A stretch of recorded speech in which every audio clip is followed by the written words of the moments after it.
오늘 우리가 말씀을 통해서 함께 살펴보려고 하는 것은요, 큰 회개 운동이 일어나고 있는 그러한 민족적으로 모든 사람들이 모여서 회개하고 있는 그러한 장면입니다. 이런 회개 운동은 어떤 때 일어날까요? 아주 좋을 때 일어날까요? 아니면 아주 나쁠 때 일어날까요? 예, 아주 나쁠 때 일어납니다.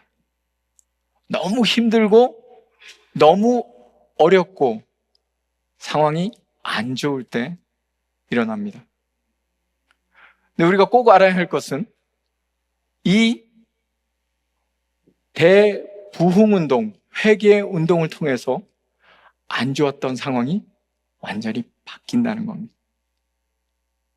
엄청나게 놀라운 하나님이 일어나고 하나님의 일이 일어나고 사람이 살아나고 변하지 않을 것 같은 사회가 개혁되는 현상이 이럴 때 생긴다라는 겁니다.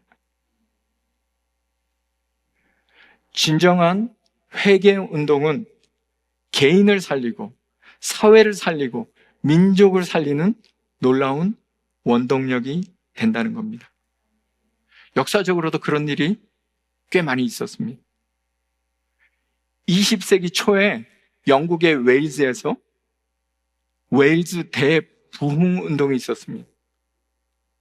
너무나 유명한데요. 이때가 시대적으로 너무 안 좋았어요. 왜냐하면 산업혁명이 일어나면서 사람들이 직장을 너무나 많이 잃었습니다. 와, 이제 어떻게 살아가야 하나? 사람들이 술에 빠지고 도박에 빠져서 가정이 파탄에 이르는, 그래서 사회 문제가 너무나 심각한, 이제는 방법이 없다 할 정도로 어려웠을 때, 그 어려운 상황에서 회개 운동이 시작되었고, 회개 운동으로 인해서 술집과 도박장이 문을 닫았습니다. 죄수가 없어서 법관들이 일을 못했답니다. 광부들이 보통 욕을 많이 하잖아요. 걸걸한 얘기를 많이 하잖아요. 그런 언어를 쓰다가 갑자기 회개하고 언어를 바꾸니까 그들이 다루던 말들이 말을 못 알아듣는 거예요. 채찍질하고 욕하고 그렇게 하다가 너무 나이스해지니까 얘네들이 어떻게 해야 할지 모르는 그러한 현상이 일어났다고 합니다.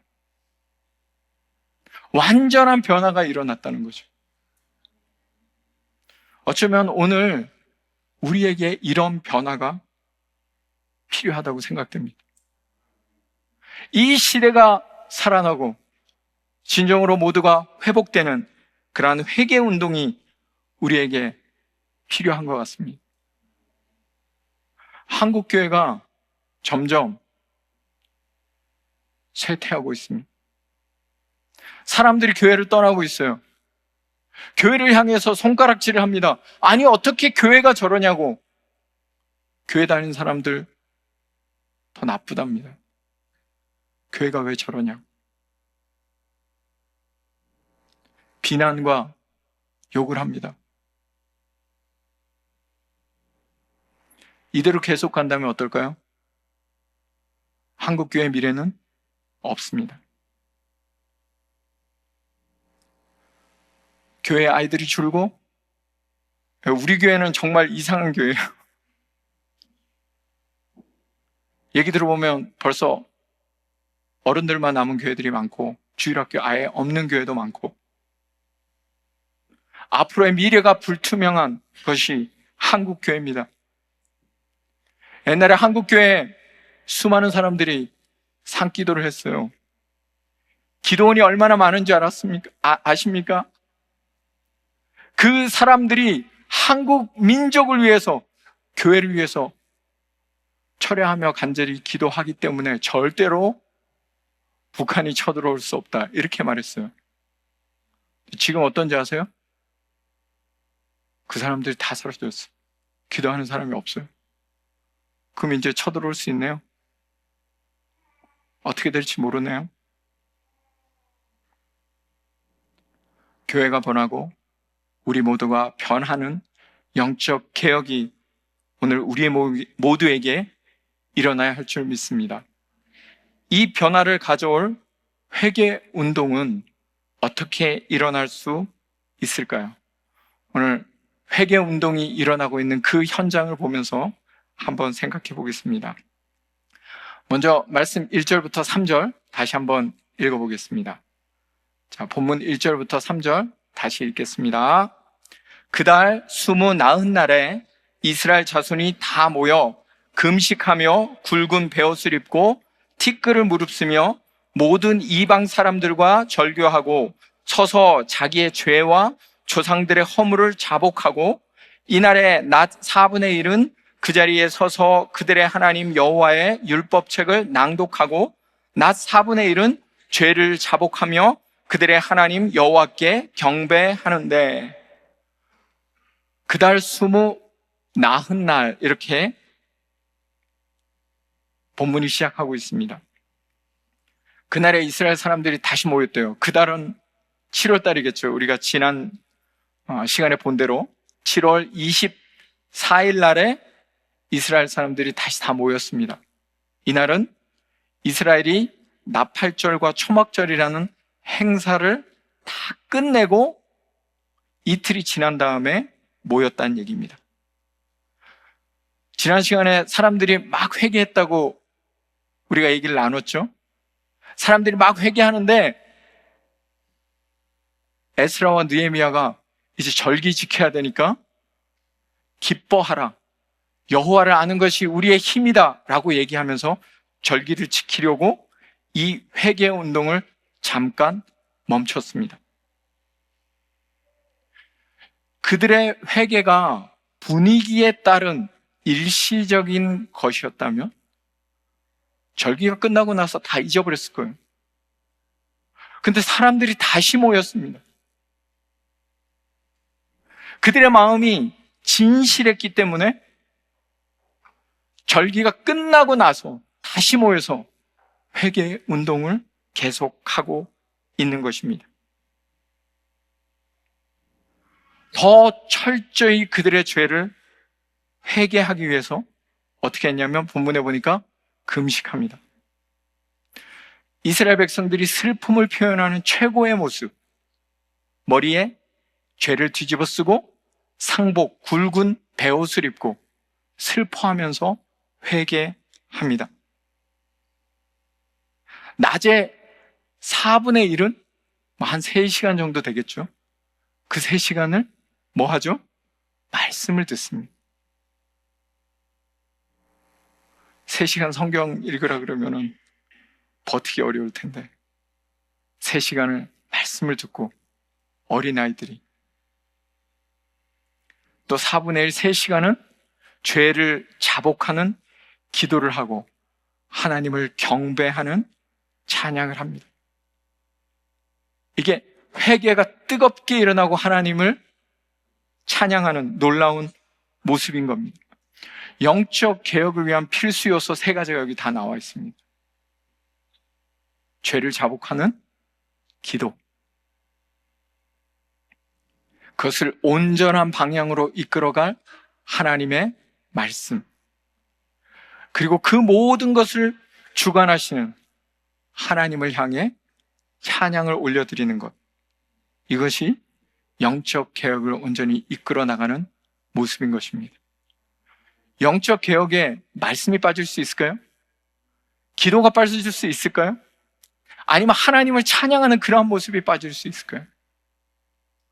우리 그리스도인은 예배를 통해 이 3가지를 온전히 해 나갈 때 영적 개혁도 일어날 수 있는 것입니다. 여러분, 정말 상황이 안 좋을 때는 말씀도 잘 안 봐요. 상황이 안 좋을 때는 기도도 잘 안 합니다. 찬양이 나오지가 않아요. 사람을 보면 역시 사람은 고쳐서 쓰는 거 아니야. 뭐 이런 소리 하는 거예요. 안 바뀐다고. 소망이 없다고 얘기하는 거죠. 근데 하나님을 보면 어떻습니까? 하나님을 보는데 부정적일 수 있어요? 사람이 정말 안 바뀐다고요? 하나님이 바꾸실 텐데.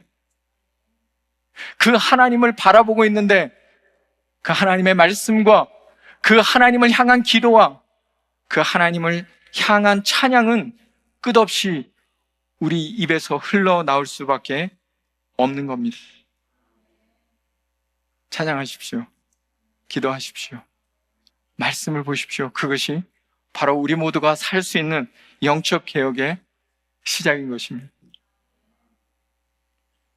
몰라서 안 하겠습니까? 아는데 잘 안 되죠. 안 되니 능력이 안 드러나는 거죠. 악순환이 반복되는 거죠.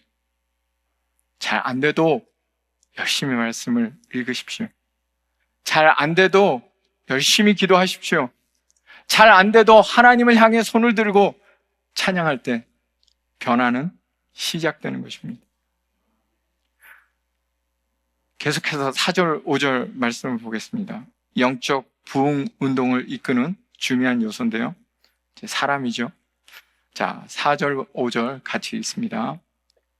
레위 사람 예수아와 바니와 감미엘과 스바냐와 분니와 세레바와 반니와 그나니니 단에 올라서서 큰 소리로 그들의 하나님 여호와께 부르짖고 또 레위 사람 예수아와 감미엘과 바니와 하삼리아와 세레베와 호디야와 스바냐와 부다히야는 이르기를 너희 무리는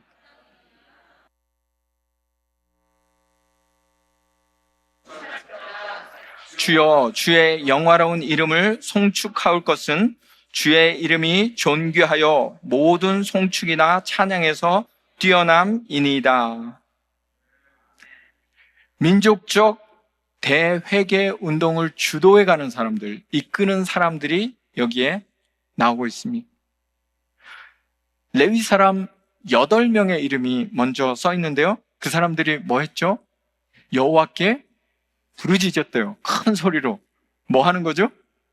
기도하는 거잖아요. 그죠? 네. 기도를 먼저 그들이 크게 하면서 사람들이 함께 기도에 동참했다는 겁니다. 또 레위 사람 8명의 이름이 나오는데 앞에 나온 사람과 이름이 한 반 정도는 겹쳐요. 네.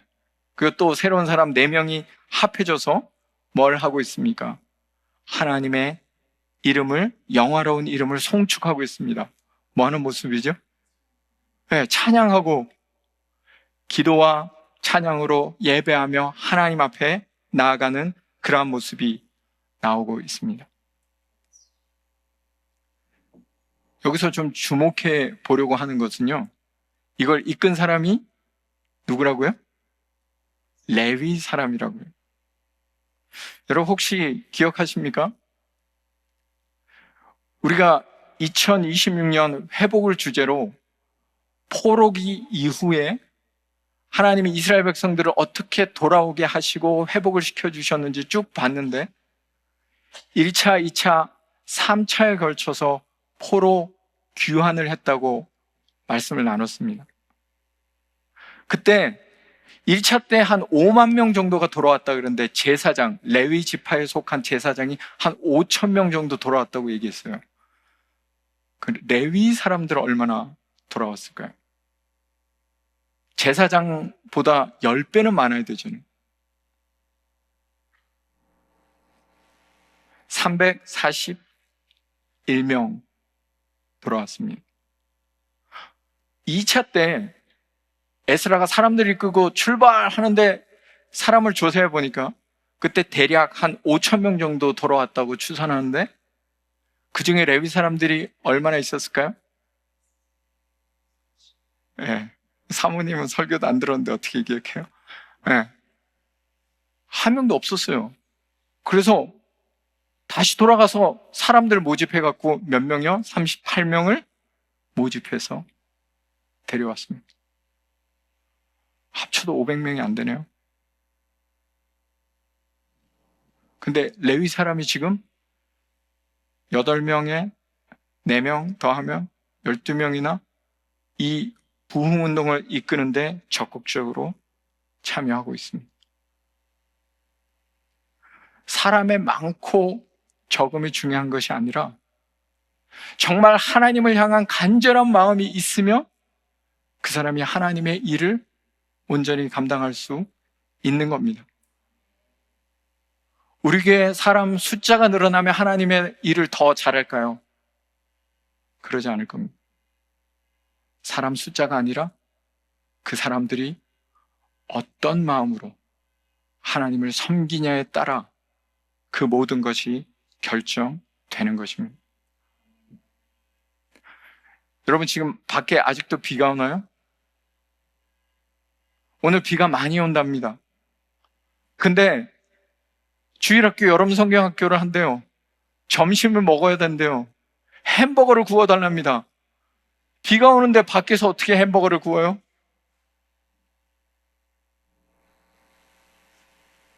텐트를 치고 굽자고 얘기하십니다. 왜 텐트를 치자고 했을까요? 애들 먹여야 되니까. 애들 먹여야 되니까 비가 와도 해야 되는 거 아닙니까? 그죠? 뭐가 더 중요합니까? 정말 간절하면 사람이 많고 적음이 아니라 움직이게 되는 것입니다. 그것을 감당하게 되는 겁니다. 많은 사람이 필요한 것이 아니라 정말 그 일을 제대로 감당할 때로는 한 사람 필요한 것입니다. 영적 대부흥 운동이 일어났는데 몇 명이 시작했을까요? 웨일즈의 대부흥 운동은 에반 로버츠라는 한 사람으로부터 시작됐답니다. 하나님, 우리를 굴복시켜 주옵소서. Bend us. 우리를 넘어지게 하옵소서, 끌어안게 하옵소서 하면서 시작했답니다.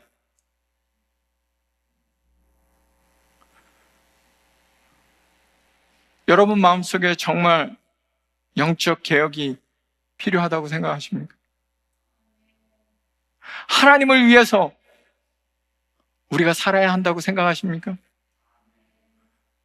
우리 아이들이 예수 잘 믿고 하나님을 온전히 섬기려면 누가 믿음이 좋아야 될까요? 뭐 우리는 엉망으로 살면서 니네는 믿음이 좋아라 이러면 잘 할 수 있겠어요? 우리가 하나님 앞에 더 온전히 쓰는 모습을 보여주고 비 내릴 때 햄버거 구워주고 너희들은 이거 먹고 건강하게 영육간에 강건해져서 정말 하나님이 누군지 알고 살아나기를 우리가 진짜 원하고 바란다 라고 할 때 그 모습을 통해 우리 아이들의 믿음이 더 자라날 수 있지 않겠습니까? 회개를 이끌 진정한 사람들이 필요합니다. 하나님을 의지하는 그 사람들이 필요합니다. 그 사람들이 모든 것을 바꿀 수 있습니다. 우리가 그런 사람이 되기를 간절히 소망합니다. 그 사람들이 어떻게 했는지 회개하고 기도하는 얘기가 쭉 나오고요. 맨 마지막에 가서 이제 그 사람들이 결단하는 장면이 나옵니다. 자, 우리 37절, 38절 같이 한번 읽겠습니다. 우리의 죄로 말미암아 주께서 우리 위에 세우신 이방 왕들이 이 땅에 많은 소산을 얻고 그들이 우리의 몸과 가축을 임의로 관할하오니 우리의 곤란이 심하오며 우리가 이 모든 일로 말미암아 이제 견고한 언약을 세워 기록하고 우리의 방백들과 레위 사람들과 제사장들이 다 임봉하나이다 하였느니라. 지금 이스라엘 백성들이 너무나 힘들어요. 왜냐하면 나라를 빼앗겼기 때문입니다. 지금 다른 나라에 조공을 바치고 있는 것 다 빼앗기고 그들이 우리 거를 다 가져가는 그 어려운 상황인데 힘들어합니다. 왜 이렇게 됐어요? 그 위에 기도들을 보면 다 하나님 말씀 안 듣고 제대로 하나님 따르지 않은 죄 때문이라고 고백하고 있지 않습니까? 그래서 그들이 이제는 그러한 일을 하지 않겠습니다. 율법을 지키겠습니다. 하나님이 원하시는 대로 살기로 결단합니다. 라고 이제 임봉하는 거예요. 자기 이름들을 써가지고 이 뒤에 10장에 가면은 그 이름들이 쭉 나옵니다. 우리가 하나님 앞에 이제 온전히 살겠습니다. 라고 결단하는 사람들이 쫙 이름을 써가지고 인으로 쳐서 봉합니다. 정말 하나님, 우리가 이제 하나님의 일을 위해서 일어나겠습니다. 라는 결단이 있어야 한다는 거예요. 그 어느 때보다 결단을 잘 안 합니다. 마음은 있다고 하는데, 하나님을 섬기겠다고 하는데 맨 앞에는 안 서겠답니다. 옛날에는 맨 앞에서 내가 하나님의 일을 위해서 목숨 걸고 나아가겠습니다 하는 사람 되게 많았어요. 참 주책이다, 왜 저러냐, 이러면서도 하나님의 일을 하는 사람이 얼마나 많았는지 몰라요. 근데 요즘은 겁나서 앞에 안 서려고 합니다. 결단을 못해요. 용기가 없어요.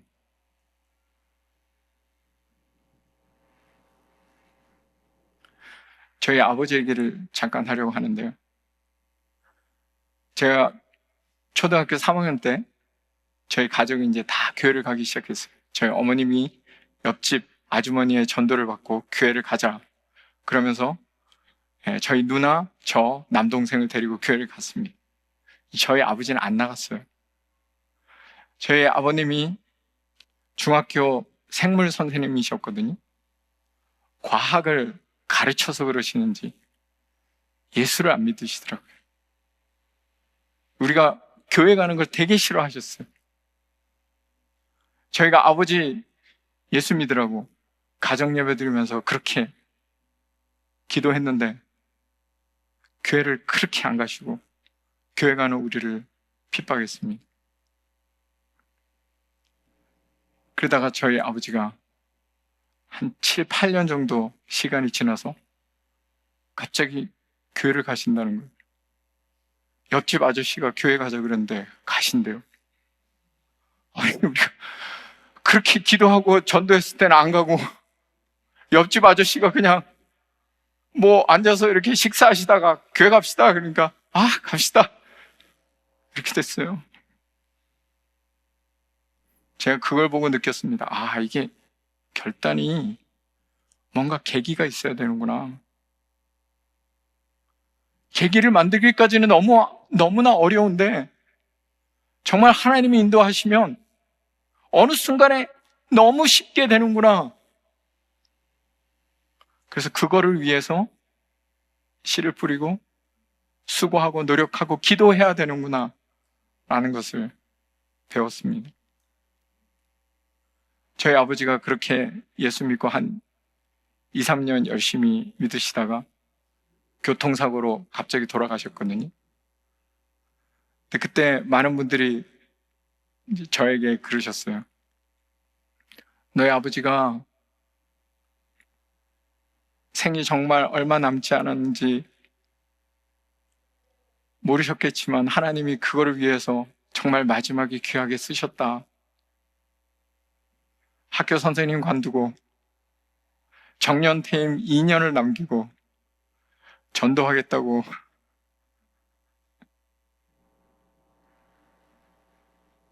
관두시고 그렇게 택시 운전사들에게 전도를 하셨어요. 왜냐하면 택시 운전사들이 전도를 많이 할 수 있다고. 그렇게 복음을 전하시며 귀한 모습을 보여주셨습니다. 저는 그래서 가끔 그런 생각이 듭니다. 어쩌면 교회 안 나간다고 끝까지 버티는 그 사람, 한 3년, 2년을 교회를 위해서, 하나님을 위해서 놀라운 일을 할 사람일지도 몰라요. 너무 구박하지 마십시오. 지금 교회를 안 한다고. 여러분 모르잖아요. 하나님의 뜻과 하나님의 섭리를. 얼만큼 놀랍게 하나님의 능력이 임할지 모르잖아요. 하나님이 함께 하시면 놀라운 부흥의 역사가 우리에게 임할 줄 믿습니다. 현실적으로 아무리 생각해도 한국 교회가 회복될 것 같지 않습니다. 이대로 계속 갈 것 같아요. 애들은 계속 교회에서 떠나고 한국 교회는 좀처럼 변화되지 않을 것 같습니다. 하지만 그 모든 것을 바꿀 수 있는 분은 하나님이십니다. 그 하나님을 믿고 나아가는 정말 소수의 사람들이 간절한 마음으로 하나님 앞에 나아가면 하나님이 바꾸시는 놀라운 역사가 있을 줄 믿습니다. 할 수 있거든이 무슨 말이냐? 믿는 자에게는 능치 못할 일이 없는디라. 하나님이 어떻게 바꾸시고 누구를 통해서 일하실지 우리는 알 수 없지만 상황이 너무나 어렵고 힘들어서 오늘 우리가 기도하는 것입니다. 하나님의 약속의 말씀을 믿고 하나님이 인도하실 것을 믿고 그분을 찬양하며 이 어려운 시간들을 버티는 겁니다. 전혀 예상하지 못한 그 사람이 변화를 시작할 겁니다. 그 사람이 바로 여러분이 되실 수 있기를 간절히 소망합니다.